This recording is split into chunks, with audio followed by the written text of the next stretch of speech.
Next, a personal account of a presidency. In his 4 years in office, Jimmy Carter kept a daily diary of his life in the White House. When he left, he'd compiled more than 20 volumes, some 5,000 pages. He's edited those down for his newest book, White House Diary. Last week, Ray Suarez talked to President Carter at a forum sponsored by the Smithsonian Resident Associates Program in Washington. Here are excerpts. The existence of the book at all is kind of interesting to me, and I want to know how your contemporaneous musings at the end of the day, instead of being locked away until future historians could get at it, came out during your lifetime.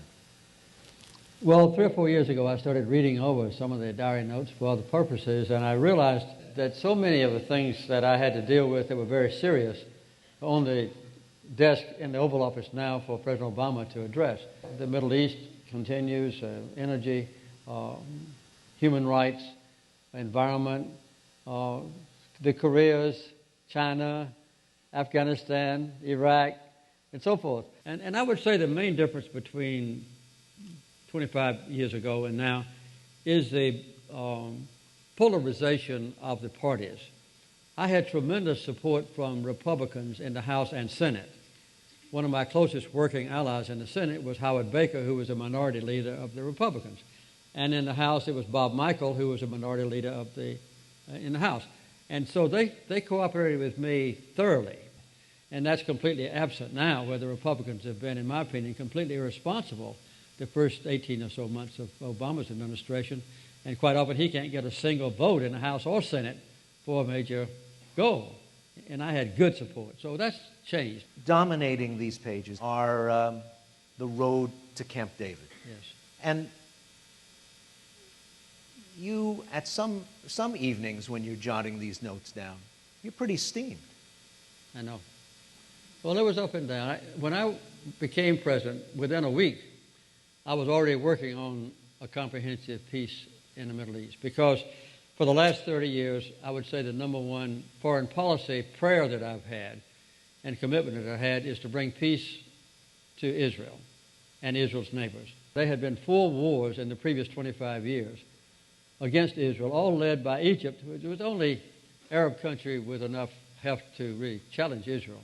And I wanted to bring peace between Israel and Egypt. That was my preeminent goal. The secondary goal, which I and Sadat worked on, was to bring justice to the Palestinians. So those were the 2 issues that were faced at Camp David. And we left Camp David believing that we had completely resolved both issues.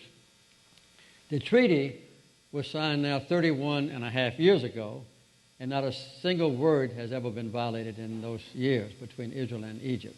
Unfortunately, though, the commitments made concerning Palestine territory has not been carried out, and that's still the major issue. I think one of the most difficult and challenging issues that the world faces today. One of the more striking entries comes on November 4th, 1979. I spent hours on the phone talking to political leaders around the nation, but early in the morning was quite disturbed to learn that Iranian students, with the subsequent encouragement of Khomeini, had taken over our embassy and captured 50 or 60 of our people. Without the protection provided by the host government, it's almost impossible to do anything if one's people are taken. And on November 4th, you then go on to other business of the day. Sure, had to. These 8 lines ended up casting a shadow that would last the rest of your presidency. And of course it lasted, as most people still remember, 444 days. So the last 3 days I was president, I never went to sleep. I never went to bed. I spent up all that time negotiating the release of the hostages, and at 10 o'clock on inauguration morning, all the hostages were in an airplane ready to take off, and Khomeini held them until 5 minutes after I was no longer president, and then they took off. But that was one of the happiest moments of my life. Every hostage came home safe and free. As 1979 became 1980, this began to eat heavily into the political year of 1980, the year for which you had been planning to run for re-election, fighting off primary opponents from your own party. Well, one, yes. And, well, 2 for a while, and then 1. And was there a point where you realized they're still there, and now this is really starting to be a problem for this enterprise. I want to stay president. That was a burning issue in American people's mind, is these hostages are still there. And President Carter has been unable to get them free. And that was the major issue. The second major issue was one you almost mentioned before, and that is for the last 2 years of my term, Senator Kennedy was running against me, and very effectively. And then the other thing was that Iraq invaded Iran, and so all the oil supplies from Iran and Iraq were lost, and so the price of oil more than doubled in just 12 months. So those three things combined to cause my defeat, but I've had a good life since then. Well,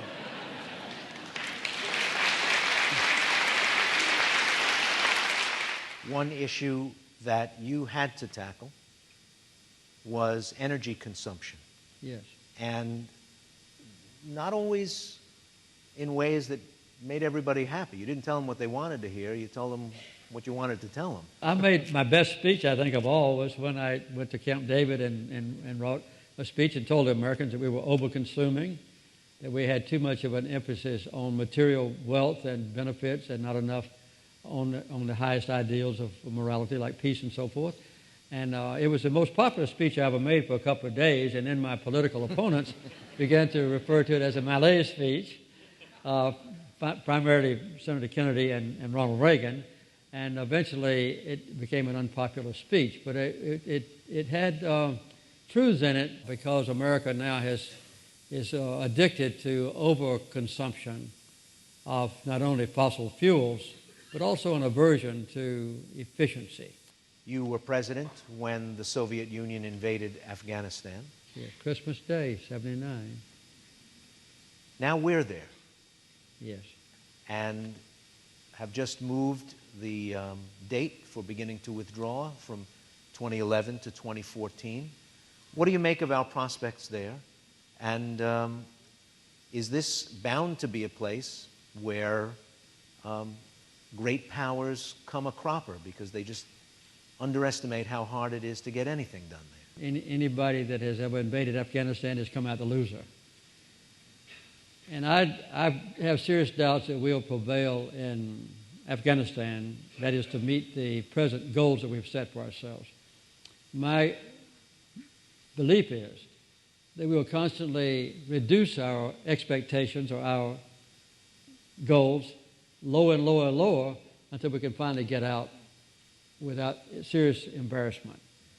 But I don't think we have the capability or the will to actually prevail militarily over the Taliban. That seems to me to be an almost hopeless case. My hope and my prayer is that we will prevail and that we can establish a permanent police force and that sort of thing that can keep order and protect the corrupt government that exists in Kabul. But I have my doubts about it. Do you look at this guy who emerges from these pages and say, yeah, I still know that guy. I still am that guy? Well, that's a difficult question to answer. I don't think that... That's why I saved it for last. I understand, yeah. I don't think I've changed in any material way, except I've learned a lot since I left the White House. And the thing that I have learned mostly is the growing chasm between rich people and poor people. The richer people in America are getting richer and richer. The poor people in America are getting poorer and poorer. And that is the case in almost every country on earth.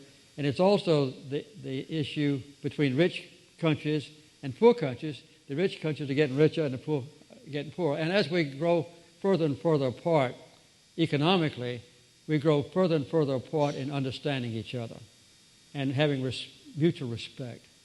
And I think that's a challenge that we still haven't faced adequately in this country or around the world. So that's what I've learned, one of the major things I've learned since I left the White House.